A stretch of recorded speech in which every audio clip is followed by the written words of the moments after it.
Welcome to the Banker Lamp. Please enjoy the video. In this video, I will show how to prepare white sauce at home. Melt butter in a saucepan, add flour, and whisk to form a pale roux immediately to cook out raw flavor. Slowly pour warm milk while whisking constantly to keep the sauce smooth. Simmer gently until the sauce coats the back of a spoon, then season and adjust thickness for pasta, vegetables, or casseroles. Start by gathering butter, all-purpose flour, and warm milk, plus a pinch of salt and white pepper.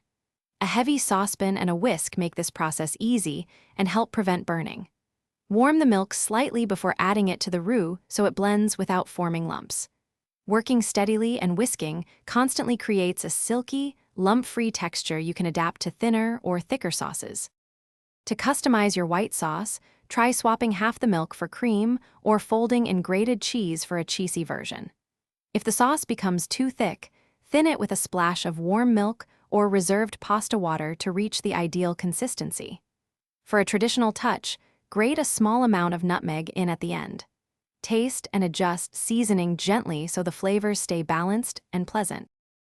Thanks for watching. If this was helpful, leave a like and consider subscribing. See you next time.